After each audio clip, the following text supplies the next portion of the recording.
Thank you for coming in this morning to join Rosie and I to discuss positive emotions and gratitude.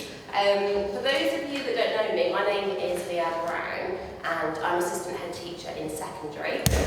And I am Rosie. I am an EYFS teacher and I am the POS Ed lead for EYFS. Now, Rosie and I will be completely honest and open with you. We have aimed to create this session to be quite interactive, so you don't have to get involved, but if you want to, we'd really appreciate that. We don't want to have you sat here listening to us talk at you for an hour and a half, so the more that you can get involved and the more that you can offer, I'm confident the more you'll get out of it as well. Okay? So first of all then, I'm sure you've seen this advertised on our social media, on Facebook and Instagram, and you would have seen that there was a prior reading task.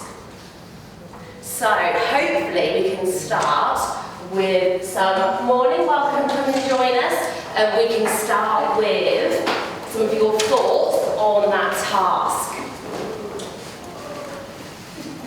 We failed this. Don't worry, there was no reading task. However, it was very interesting, stood here, first of all just seeing the reactions on your face, and also seeing how your body language kind of changed then. So, how did you feel when I asked you about that? Yeah, worried. Worried? Yeah? Morning, don't worry.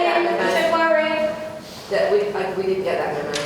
Yes, you all were like, there's no way, that wasn't on there, don't know what this woman is talking about. You felt worried. Any other emotions that you experienced?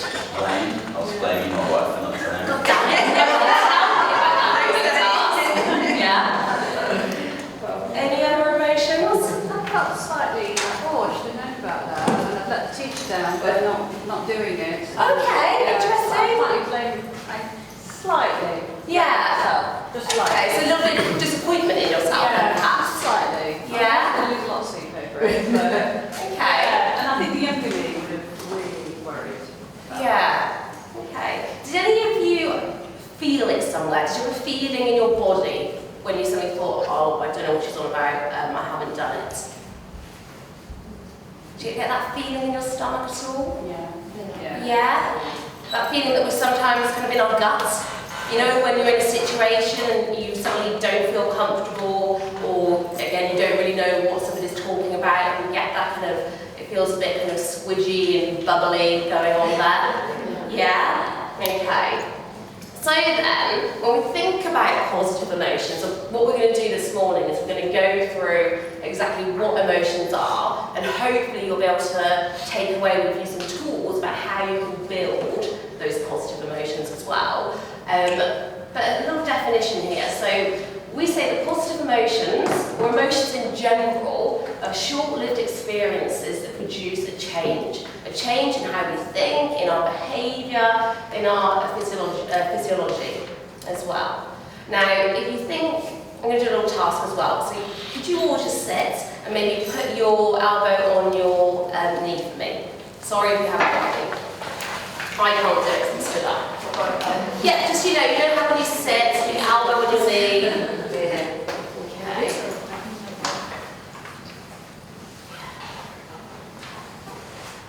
Okay. How does that make you feel when you're sat like that? Uncomfortable? Comfortable? Feeling a bit just neutral? Any happiness? No. Okay, I'd like you, if you don't mind, to now stand up, to wave those arms. Woo! But really, like, you know, just let loose, feel it. Yeah! Okay, take a seat. I've just got some little things I like to do there. So again, you can see how emotions change what we're feeling. And hopefully, when you stood up and you were doing that, right now you feel a lot different to how when you were first sat just with your elbow on your knee. Yeah? Now, we'll all agree that emotions are nature's way of equipping us for the most fundamental task that we basically face, which is survival. Emotions are a way for us to communicate with each other, aren't they? They're our way of reacting to things. Now, emotions affect everything, how we think, what we pay attention to. I don't know how you're feeling right now, but just reflect for yourself. What are you feeling? You don't need to share with anybody. It affects our relationships with others. It affects your identity, your self-concept, the evaluations you make of the world. So how you're feeling right now will inform your perceptions of me and what you're experiencing here in this room. I'm sure we've all been there. I think it's going to be a good day. Something happens. Never mind. Now, whether we like it or not, we try to regulate our emotions. It's not necessarily always something that we're aware of. I'm going to in a moment play a clock noise, and I just want you to listen to that. And first of all, try and suppress that sound for me.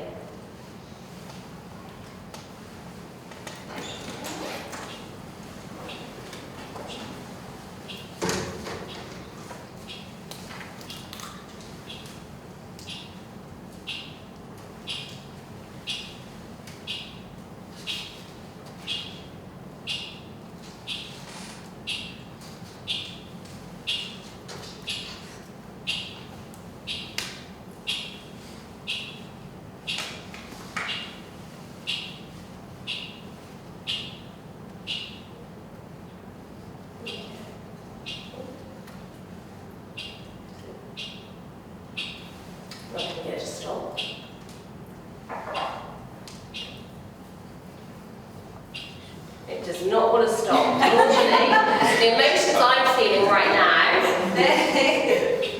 Why does this want to stop? I was going to say I can help you, but I'm not really savvy. Maybe skip on or go back on. No, normally. Oh, hang on. There we go. No. I'll tell you what we'll do.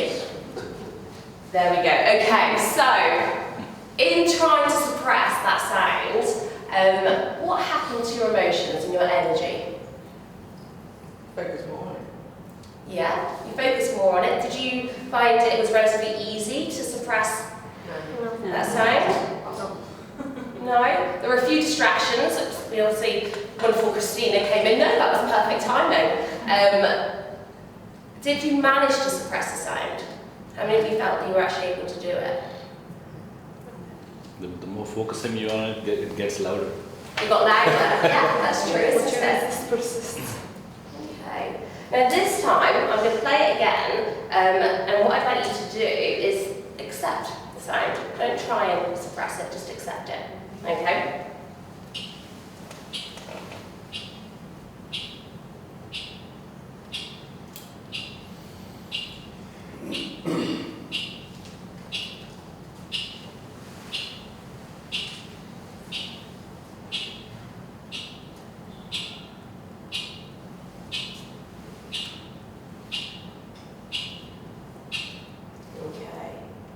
What happened then when you accepted it? No different. Pardon? No different. No different? I'm more relaxed. Felt more relaxed, more comfortable? Okay. Yeah, no, I hate this sound. You don't like the sound? Yeah? I hate this sound for the clock and for the water. Okay. You don't sit the wheel with sound? Okay. Okay. The reason we did that is because when it comes to our emotions and trying to, morning, come on in, take a seat, and trying to regulate them, we do have a choice. We can either accept our emotions or we can try to suppress our emotions. Now, science shows us that in terms of our emotions, 50% is genetics. The other 50% is choice. Okay, and that's really powerful. I want you to remember that. When we suppress our emotions, we think that by doing that, we're actually in control. And we're just saying, no, I'm not going to feel that. Put it to one side, I'm going to carry on, and I'm going to be fine. But actually, when we do that, when we suppress them, we're actually amplifying it. And we're making it much worse. It becomes a bigger thing. And that emotion then actually takes control. Morning, come on in. of us. Okay? Whereas when we actually just accept the emotion, we reinterpret it, we reframe it, that's when we're actually then in control. Okay? Now, Rosie and I, we often talk about emotional regulation, and we're both very different. I grew up in a family where my parents would generally, we didn't talk about emotions, we didn't talk about feelings. My mum would very much be, I'm fine, you know, I'm having a good day, that was it. Rosie, however, I don't know where she's gone, she had a different experience, and she's grown up talking about emotions. So when I see her in the morning and I say to her, you know, how are you doing? She'll openly say to me, I'm really grumpy today. I'm having, you know, it might be during the middle of the day, I'm really stressed right now, I'm really anxious. Whereas this is something I'm more aware of now and I'm trying to change, I would just be like, I'm fine, I'm having a good day. In reality, by doing that and not accepting my emotions and how I'm actually feeling, I'm not really experiencing what we call emotional agility. Okay? And the key to experiencing more positive emotions and the key to being able to flourish is emotional agility. Okay? We'll go ahead a little bit. Giving yourself permission, okay, to be human and experiencing the full range of emotions. Now, this is a difficult thing to do when we have this. There's a negativity bias, and I'm sure you'll all agree that generally we do remember failures more than we remember successes. Or as humans, generally, we tend to talk about negative things more so than positive things. If you think about your social interactions, the conversations you have with each other, with your family, with your friends, how many of the things you talk about are positive? Yeah? It's interesting. I was just saying, Rosie, about in terms of emotional regulation, how when I speak with you and I ask you how your day is going, you're very open, very honest, and you own how you're feeling, and you'll happily say to me, Lianne, I'm having a rubbish day, I'm feeling upset or I'm stressed. And for me, I think that is so important, because even with teaching young children, if they're angry about something, and I've just been running, just to make sure my children are fine. If you try and hide that feeling, or say anger, if the children are feeling angry, they're just suppressing it and they don't get it out, so they can't then regulate. But if they are able to regulate and say, you know what, I felt really angry that this happened, or I didn't get this, this pen, then they can move on from it. And I think for us as adults, and for me in particular, when I say how I'm feeling, that emotion is shared. It can be, if it's a positive emotion, it can become greater. And if it's a negative emotion, it becomes a lot less when it's shared. So I think that's really important. Sorry, I'm so out of breath. So the idea then of emotional agility, I'm going to play you a short TED talk. It's a fantastic TED talk. Let's watch this now. With over 70,000 people, I found that a third, either judge ourselves for having so-called bad emotions, like sadness, anger, or even grief, or actively try to push aside these feelings. We do this not only to ourselves, but also to people we love, like our children. We may inadvertently shame them out of emotions seen as negative, jump to solution, and fail to help them to see these emotions as inherently valuable. Normal, natural emotions are now seen as good or bad. And being positive has become a new form of moral correctness. People with cancer are automatically told to just stay positive. Women to stop being so angry. And the list goes on. It's a tyranny. It's a tyranny of positivity. And it's cruel, unkind, and ineffective when we do it to ourselves and we to others. If there's one common feature of brooding, bottling, or forced positivity, it's this. They are all rigid responses. It's really powerful, isn't it? A lot of the time I think when we discuss or think about positivity and happiness, we think it's, you know, you've just got to smile all the time and you've got to say nice things. But in reality, when we get down to the science of it, that's not the case. It's like we've just seen here, it's about dismantling that rigidity that we have and actually embracing our full range of emotions, good and bad.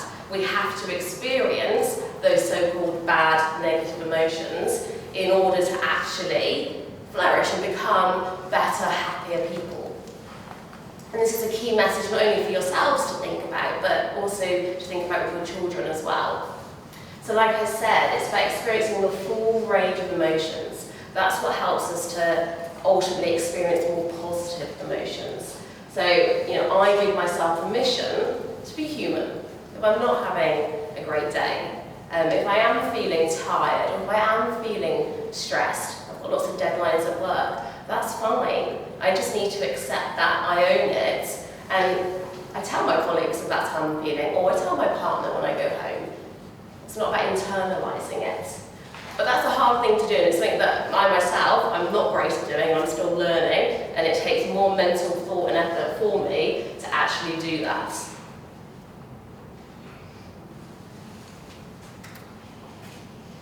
So what does this look like in practice? When you feel a strong, tough emotion, don't race for the emotional exits. Learn its contours, show up to the journal of your hearts. What is the emotion telling you? And try not to say I am as in I am angry or I am sad. When you say I am, it makes you sound as if you are the emotion. Whereas you are you and the emotion is a data source. Instead, try to notice the feeling for what it is. I'm noticing that I'm feeling sad, or I'm noticing that I'm feeling angry. These are essential skills for us, our families, our communities. They're also critical to the workplace.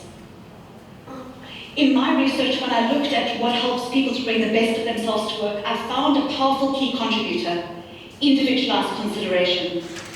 When people are able to feel their emotional truth, engagement, creativity, and innovation flourish in the organization.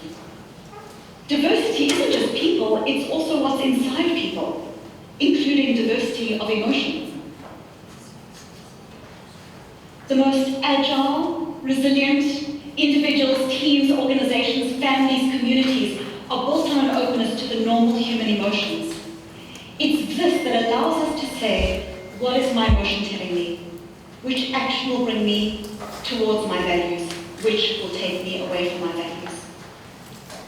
Emotional agility is the ability to be with your emotions, with curiosity, compassion, and especially the courage to take values-connected steps.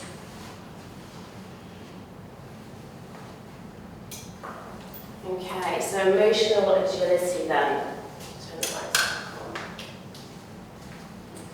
Now, the reason that we need to accept and recognise emotional agility is because science shows us that by doing that, we're actually able to broaden and build. Okay, so to broaden ourselves and to build ourselves as individuals. If you think about it, it says here you have that upward spiral. So positive emotions undo the negative, the effects of negative emotions, and they help to trigger that upward spiral. Now we all know that feelings can impact action, but also action can impact feelings. Think about the power of a smile. If somebody stares at you and they smile, it's really hard not to smile back, isn't it? And we know that when we smile, it makes us feel, we get that feeling, and it does make us feel a little bit better, and it does uplift us as well. So by experiencing things like joy, passion, enthusiasm, optimism, we're able to go on that path and start to experience more positive emotions. It broadens our outlook. Science tells us that when we experience these types of emotions, we see things differently. We see more opportunities. We feel more capable, and we're more willing to try things. And the opposite is true as well. We know that when you're experiencing negative emotions, if we put it to one side and don't accept that negative emotion, it can then spiral out of control. We've all been there, and it makes it much worse. By broadening, we also start to build. So we know that positive emotions help us to build resources and to help us enhance our resilience. It helps us to feel connected to other people and to help us build relationships. Like I said, we become more open and more accepting. And we can see as well the effects on our immune system and our stress hormones as well. So the broaden and build theory, the key things to remember are that experiences of positive emotions help to broaden, they build, and then help us to transform. I'm going to show you now a little activity, well, we're going to do a little activity that hopefully will reinforce this. So, split the room in half. So we'll say this is one side of the room, this is the other side of the room. So we'll have group A and group B. Okay. Group A. Who is group A? Fabulous. I'm going to ask you, if you don't mind, to close your eyes. Just relax for a few minutes. Okay, group B. I'm going to show you some slides. I just want you to have a look at the image on the slides and just read as well what's written. Okay? Please don't talk.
Everybody, you can open your eyes now, thank you.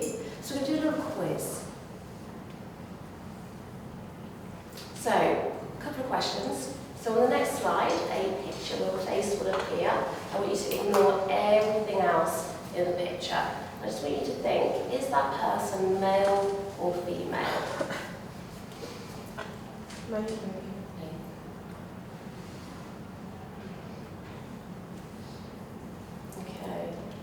The real question was, what appeared behind the person's face on that slide? How many people on this side noticed the house?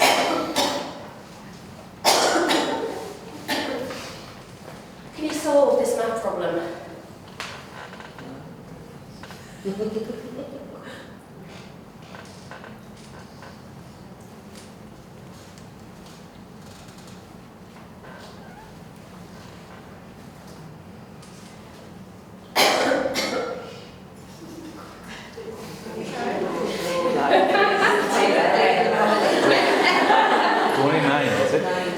Okay, keep it to yourself for one moment. Another little question. What is the car's parking spot number?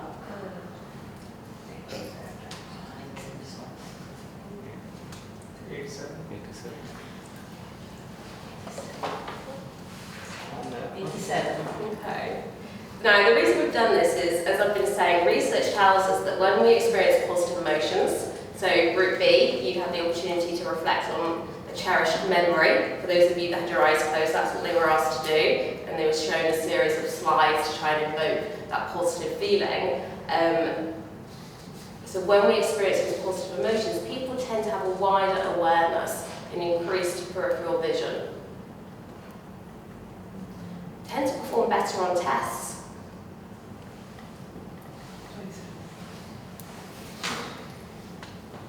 And think more creatively. How many got 87? Okay. Now this is obviously only a snippet, a snapshot in terms of positive emotions, but the key things really to take away are that emotions, positive and negative, good or bad, impact all areas of our lives. We know that negative emotions are important, they're valid. We have to recognise that. By experiencing positive emotions, science tells us that it broadens and builds our capacity and our resources. And the balance, this is the key thing, so like getting the balance between the two types of emotions. That balance is critical to well-being. Now, as we know, because of the negativity bias as well, positive emotions can tend to be quite fleeting and subtle, but they need to be more frequent in order to balance out the negative emotions. There's actually the ratio of 3 to 1.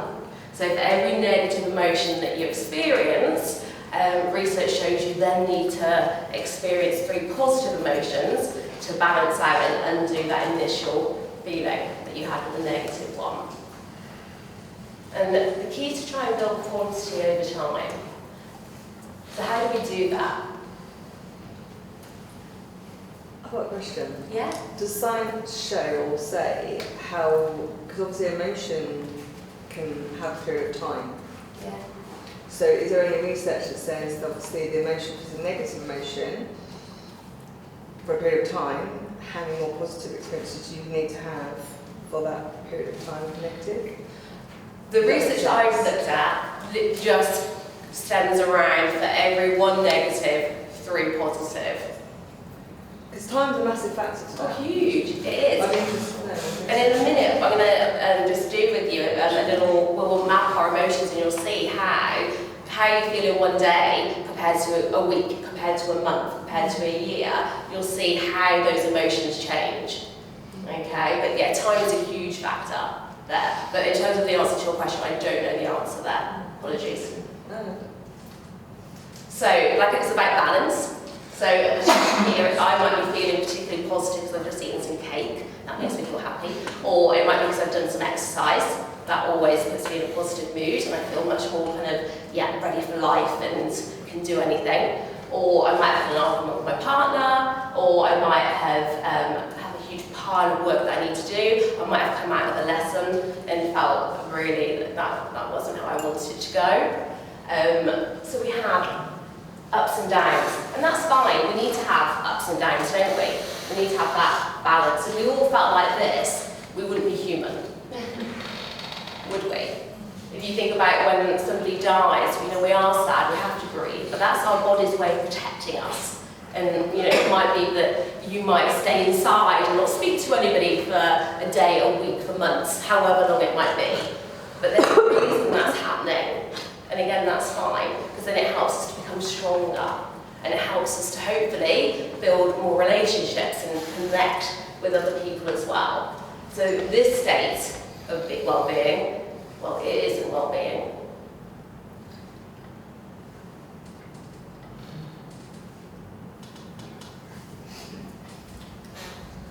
I just want to touch on this as well. Use the word positive emotions a lot. These are the these are the 10 most commonly experienced and researched positive emotions. Rosie in a moment is going to talk to you about one of them, gratitude. So by exploring these emotions and looking at different strategies and tools to help you experience more of them, you should be able to achieve that balance whilst recognising any negative emotions as well. And the handout I've given you has got on this 3rd page a toolkit for building more emotional experiences.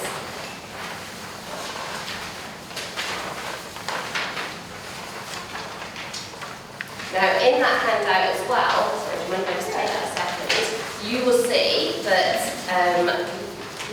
there are 2 charts.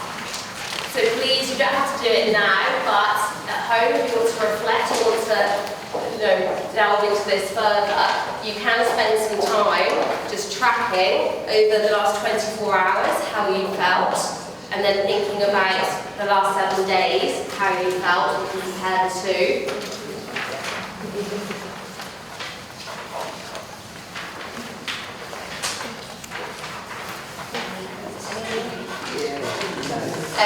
What I would like to say is, really think about when was the last time you felt any of those emotions, like really felt them. Where were you? What was it that you were doing? When were you last inspired? What was the context? When did you last have that feeling of hope? Really get to know these emotions. And really get to know them personally. Okay.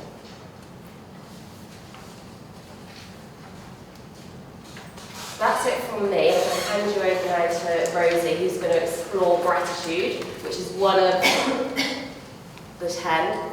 And she's going to talk to you about ways that you can experience more gratitude to hopefully give you more positivity. Thank you. Here you go, Rosie. Would anyone like a tea or coffee or bathroom break before I move on? Yeah, go for it, yeah.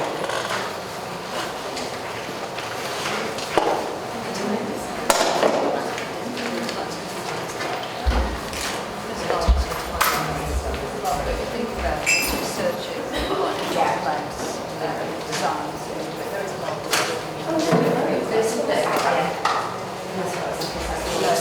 is a lot of the science research. Thank you for coming. Thank you. Very small matters.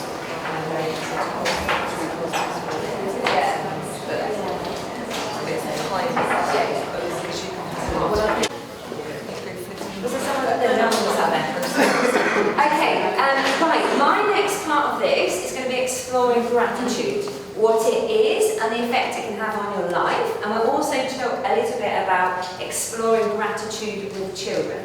But don't worry if you don't feel very grateful as a person, it is trainable with time and self-awareness. Now, I want you to think of a time when you felt grateful.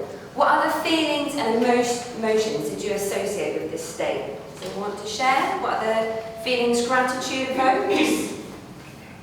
Hope and happiness. Yeah, hope, happiness. Any others? Peace. Yeah, and I always feel quite, when I'm being very grateful, like I feel like a calming and tranquil as well, that when you're really reflecting on gratitude. And it's just going back to Lianne's point of actually, it can evoke a lot of positive emotions when you are being very grateful and doing lots of grateful things. Now, there are many different definitions of gratitude and ways in which we can feel grateful. Now, this little bit of presentation will be a bit about myself, because sometimes, as a learner, I learn better when I hear people's experience around a subject. Now, for me, these are photos of my family farm in Devon, in England. I feel very grateful, like to be living on a farm in the middle of the country. My dad is a sheep and arable farmer, so for me, I've always felt very grateful living there. However, since moving to Dubai, every holiday that I get to go home, I am so much more grateful for being able to live in nature and to take these photos. And actually taking photos is a way that I can refer back to and then reignite that gratitude as well. But for some people, actually living here in Dubai or living in a city will evoke that feeling of gratitude. So it's very different. People feel very grateful for different things and to different extents. Now, I want to share with you a very traumatic experience that happened to me where I used my strength of gratitude to reframe a difficult situation. Now, no one will know here probably, but I lost my mum when I was 14 years old to cancer, which was a very traumatic experience and one that could have taken me down a very different road that I chose to take. But her legacy to me, and as to my brother and sister, and she always reiterated it, even before she was unwell, was that people and relationships are far more important than any material possessions we might own or have. Now, my family, there's my dad there over on the left-hand side, how you're looking, and my niece Betsy, my firstborn niece Betsy, brought so much love and joy to our family because of that legacy that my mum had given to us and that gratitude. And here, over here, these 4 children here are my best friend's 4 children. So the gratitude I have been, when I go back to see them, is immense because I do really value how important people are. So that's a little bit about background about me and how I use my strength of gratitude. Now, gratitude is a positive emotion, but it is also a character strength. So as you know, we're a POS Ed school and we focus a lot on character strengths, teaching character strengths to children. And gratitude is also its own one. Now, I particularly like both these quotes because gratitude is about reframing difficult and negative experiences. If you have more of a grateful disposition, or if you try and use that gratitude to look at something and think, actually, this is a lesson, I'm going to learn from this, and it's okay, it will pass. I love this one. Life is about waiting for the storm to pass, and it's about learning to dance in the rain. Okay, what am I going to learn from it? Now, as I've said before, there are so many definitions and ways that people have talked about gratitude. For me, this quote here by Oprah, I'm a massive fan of Oprah, and I don't know if anybody loves podcasts, but if you love a good podcast, I don't know if anyone listens to Oprah Soul Conversations. It talks a lot about different emotions and about gratitude. She's a bit of my guru. And this one here, you have a little read.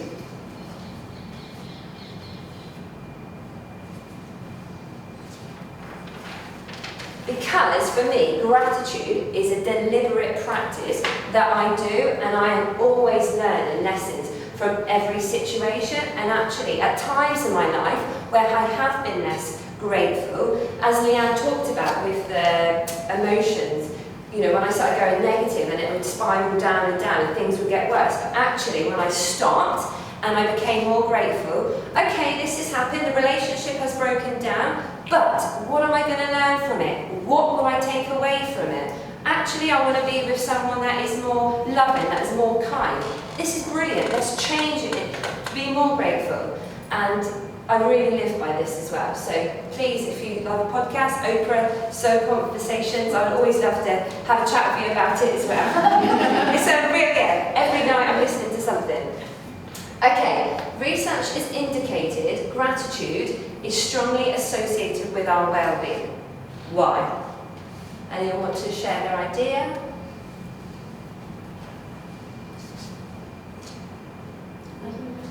If you feel happy and you wish something, it definitely will happen, right? Law of attraction. Exactly, and it has an impact on our psychological well-being, our physical well-being when we're feeling more grateful for certain situations, for things that happen in life, you know, even the smallest things, you know. And sometimes when you hear people talk about gratitude, I feel grateful for this, and it might be quite tokenistic, they don't really feel it. But when you're actually thinking, you know, sometimes for me, in the night time, having a bath and having a bar of my favourite Cadbury's caramel in the bath, I am so grateful to have the opportunity and time to just sit there and think, oh, this is me time as well. Again, go on to a little bit of that self-care as well. And it's feeling grateful for being able to have those opportunities to do that.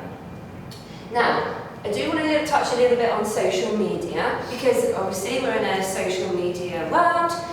Sometimes that can have a negative impact on gratitude. If you're trying to practice gratitude, I'm really grateful for this or that, and then you see something on social media, oh, you know, someone's doing better than you, or I don't know what it could be, family, for example, and you'll be then comparing, and there might ignite feelings of envy, of jealousy, but it's actually stopping and thinking, you know, how useful is that in my life? And being aware, sometimes just being aware of, okay, that's happening to that person in their life, But really, on social media, all we ever post is the positive. No one's ever going to say, you know what, I'm having a really bad day, like the children have created this massive mess, I haven't got any work done, you know, and there are accounts out there on Instagram that do show the truth. You know what, I'm having a really bad day, but there's less of that, and for us, it's being aware of, okay, not getting sucked into that vortex of, okay, I need to be more like this person. It's just stopping and being more grateful of what you have in your life.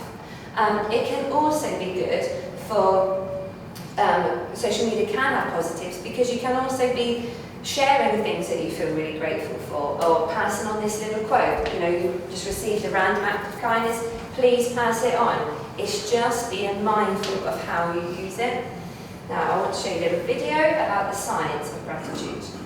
Hopefully it works.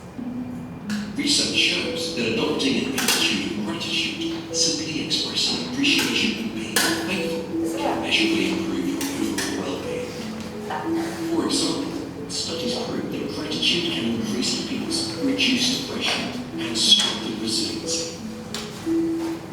Grateful people often experience reduced blood pressure, less chronic pain, increased energy, and even longer lives. People who purposefully express more gratitude report higher self-esteem than those who don't, and they're more likely to help others. Pro-social behaviour also links to greater happiness. People who capture grateful thoughts before bed sleep better than those who don't. Why so many positive changes? Because gratitude actually rewires our brains, kickstarting the production of dopamine and serotonin. Like antidepressants, these feel-good neurotransmitters activate the bliss center of the brain, creating feelings of happiness and contentment. This appears to be self-perpetuating. Research suggests that with regular practice, you will train your prefrontal cortex to better appreciate and retain positive experiences and thoughts, and to deflect the negative ones. Brilliant. Any surprises? Or is this new for you, or have you heard about this before? Actually, the massive impact it can have on you and on your body. Like, even with the blood pressure, I remember when I first started researching this 18 months ago, when Katrina asked me to get involved. I was shocked, and I was like, actually, this is so powerful how we can use it. And just a simple thing of, just before you go to bed, every night I always write 3 positive things that have happened in the day, or that I feel really grateful for. That being a class teacher, I'm so happy that this child today actually spoke in a full sentence. They've never done that. Or I'm so happy that my colleague came and asked for support around their planning, because it enhanced my skills. And I think that really helps, particularly if you've had a stressful day, if you've had like a bad day. Sometimes we forget about the positive things that I've experienced, and just allowing yourself that time to stop. Actually, what has gone well today? There we go. A study, an analysis of 38 gratitude studies concluded that it can have such a massive impact on people in terms of all of these things, and it can help decrease depressive symptoms. Now, when I was putting this together a while back, I spoke about this with one of my dearest friends here in school, and she's a very positive person, very grateful person, and very optimistic. And she said, oh, actually, I recognise myself, Rosie, in a lot of the physical and psychological characteristics. But she said, actually, I could use gratitude more to improve my social life. And, for example, for her to be more forgiving, more outgoing, which was really nice, because actually that was then very true and very powerful as well. Now, there is gratitude, and gratitude happens in 2 stages. We feel appreciated, and then we act on it in some way. That is true gratitude. So when you feel appreciated and you act on it, that is a true sense of gratitude.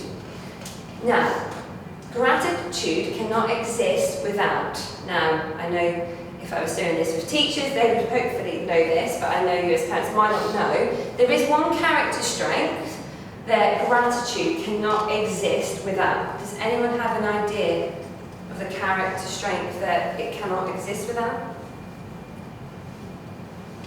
It's this one, humility.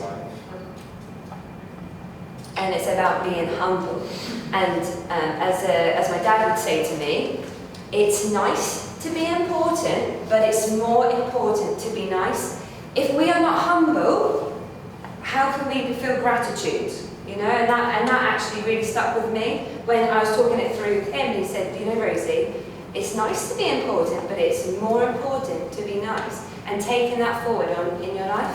Now, I have a brilliant video for you. When I first watched this, it really resonated with me a lot, so I want you to have a watch. I don't know if anyone has seen this before.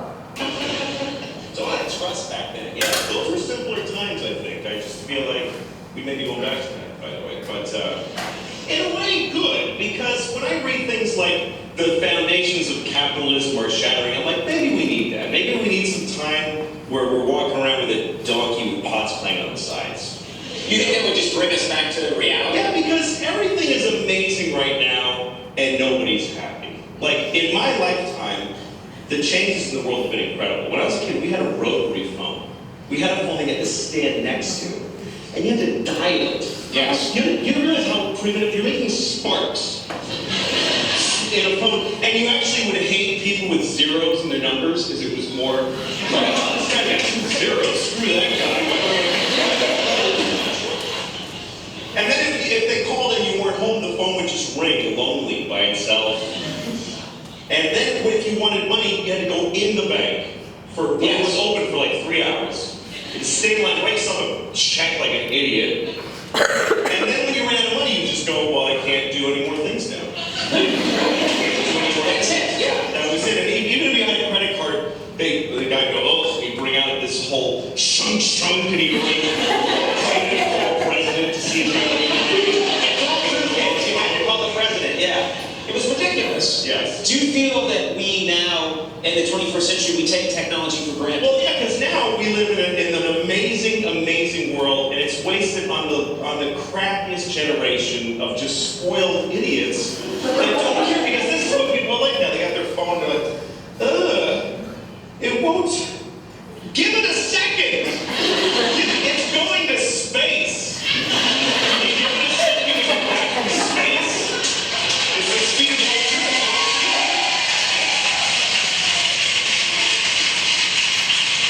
I was on an airplane and there was internet, high-speed internet on the airplane. That's the newest thing that I know exists. And I'm sitting on the plane, they go, open up your laptop, you can go on the internet, and it's fast, and I'm watching YouTube clips. I'm in an airplane. And then it breaks down, and they apologize, the internet's not working. The guy next to me goes, this is bull.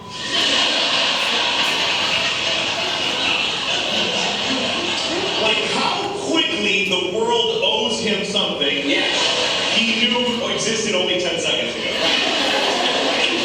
And I'm quick.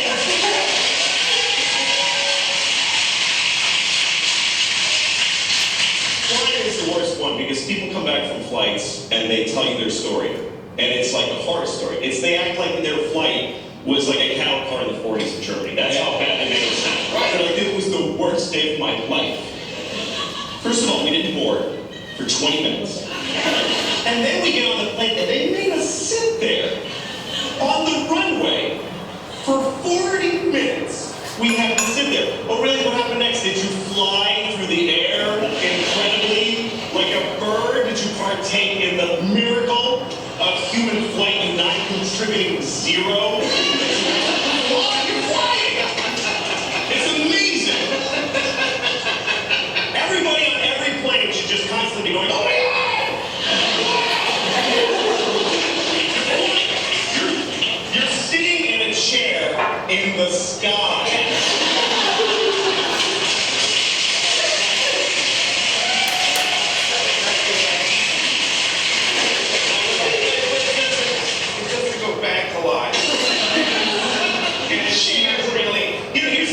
People, like they say there's delays on flights. Delays, really? New York to California in 5 hours. That used to take 30 years to do, and then once you would die on the way there, or have a baby, you'd be a whole different group of people by the time you got there. Now you watch a movie and you take a dump in your home. Nice way to say that. I'm sorry about some of the language. I should have apologise before, but I think it really helps emphasise actually how much we take for granted all the time and how much we aren't grateful a lot of these things. And when I saw that video, actually I was like, yeah, that is so important, and so many times, you know, I have like the latest iPhone, but if it stops or the internet isn't working, for 1 minute I'm like, oh, what's going on with it? And I'm like, well, hang on. Like, I always think back to this video, it's going to space, or, you know, it will be fine, Rosie. Yeah, so hopefully, yeah, you enjoyed that video. Yeah. Oh yeah, I know. I can share it with you as well. Yeah, I liked it because it is so important. And I've shared this with my sister and my dad as well. Like, watch this video, because sometimes we complain over the smallest of things, and actually, if we are able to understand where it's come from or the progress something has got to, it actually you stop and think, actually, I need to be a lot more grateful for this. Okay, there are many different obstacles to gratitude. Forgetfulness. We've all had times where actually, you know, you're having such a busy day, meetings, picking up the children, getting home late, that actually you don't forget to actually stop and think of your day and what's happened that you're grateful for. A lack of mindful awareness, that you're not aware of actually the impact it can have on your life. Cultural barriers. Research does suggest, men, that women have a more grateful disposition than men, but I'm sure men you can change the research, you can change science, I'm sure. And also competing feelings and values. If you do have envy, jealousy at certain points of the day or over weeks or in your life, that is going to be a barrier to gratitude. If you are feeling jealous about something particular, and it's actually stepping back and looking at the gratefulness that you should have in the situation you're currently in. Can you be resentful and grateful at the same time? What do you think? No. Resentment is a block to gratitude. You know, because it doesn't allow you, if you're resentful over someone that's perhaps hurt you or something that's happened, you can't then be grateful, and it's being aware of actually when you do have those feelings of resentment as well. And that's really important to be aware of as well. So, gratitude can be nurtured through intentional activity and developed into a habit. Now, how would you, as parents, encourage it with your children? Any ideas? Ask them what they're grateful for. Pardon? Ask them what they're grateful for. Brilliant, yeah. Would you do that on a daily basis, weekly, or? Ideally daily, but... Yeah, fantastic. Any other ideas? Model it. That's a really good one.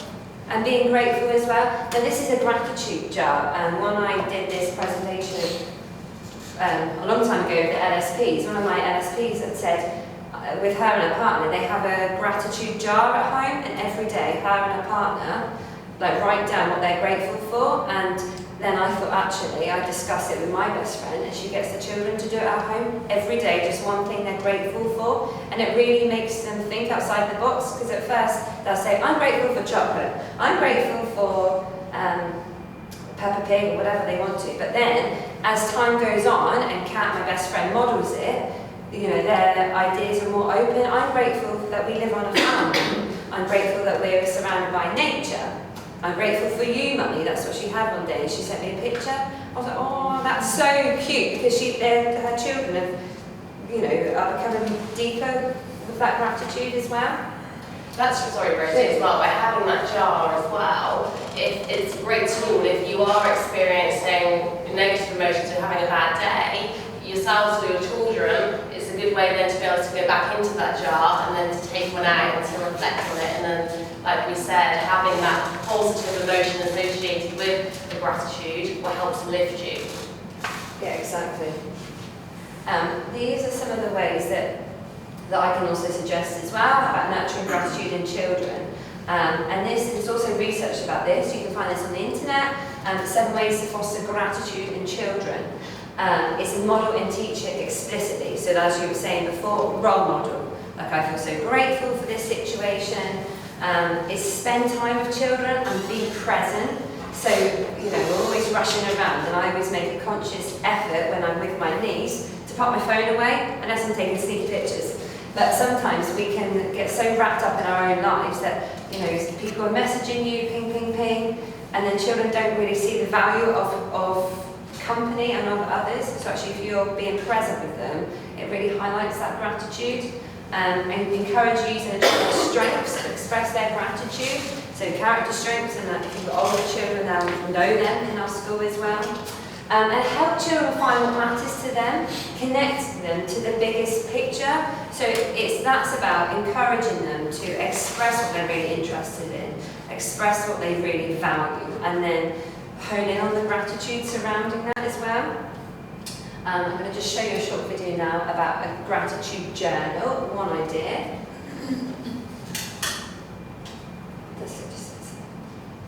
Dr. Robert Emmons, a psych professor at UC Davis and author of Thanks, The New Science of Gratitude Can Make You Happier, has been doing experiments on gratitude for more than a decade. For example, Dr. Emmons gave 300 people journals and divided these people into 3 groups. One group had to write daily lists of things that they were grateful for. Another group had to write daily lists of things that annoyed them. And the last group, well, they could write about whatever popped in and out of their minds. Batman, strawberries, whatever. Emmons found that people who wrote about things that they were grateful for had a much higher level of well-being than the other 2 groups. Not only that, they slept better and exercised more. Group A's simple act of writing down what they were thankful for seemed to kickstart their brains.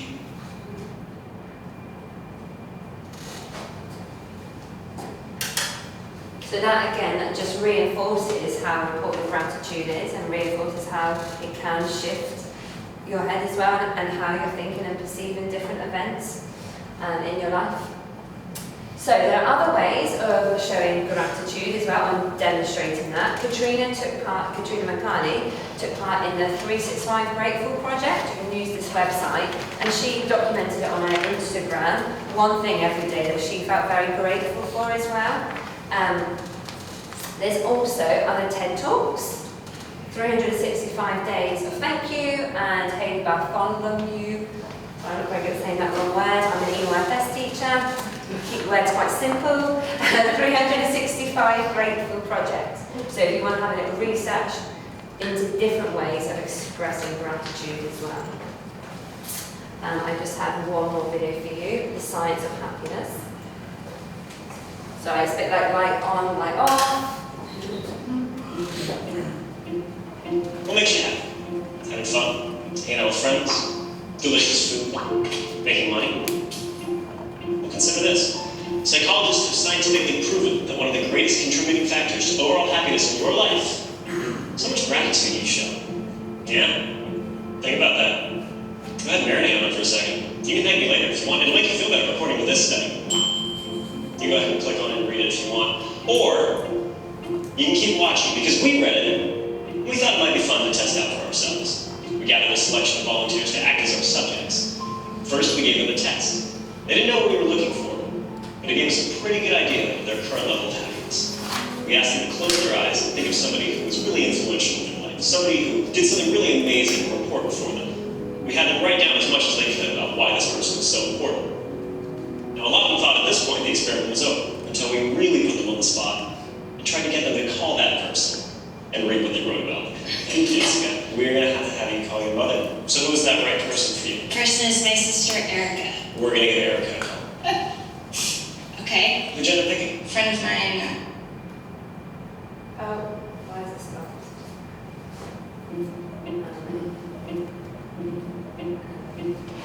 Okay, we'll move on from that one. I don't know why. Hanging out with friends, delicious food.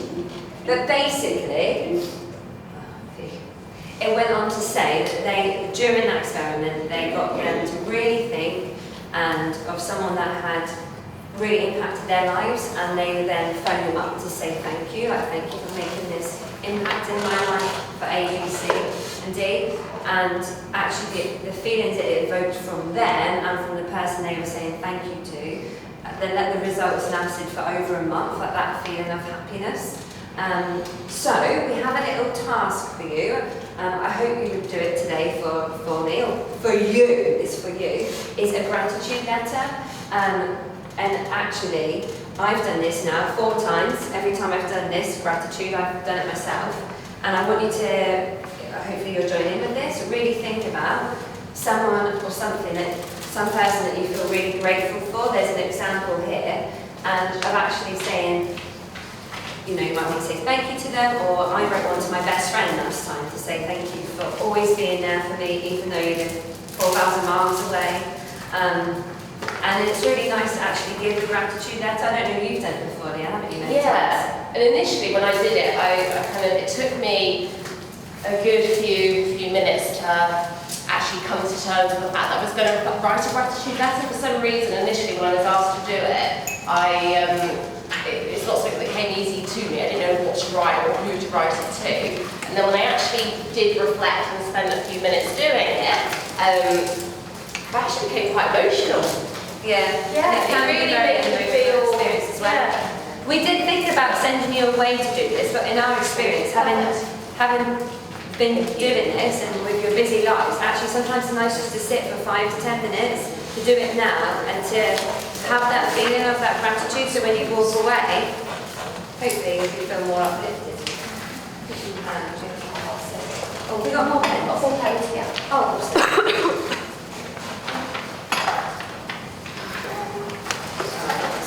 pass the one. Lianne's kind of with more.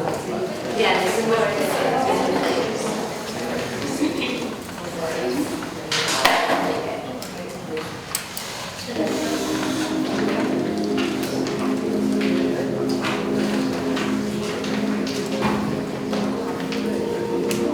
Feel free, you can go to the Zen garden if you want, right? So you don't have to stay in here. We have envelopes as well.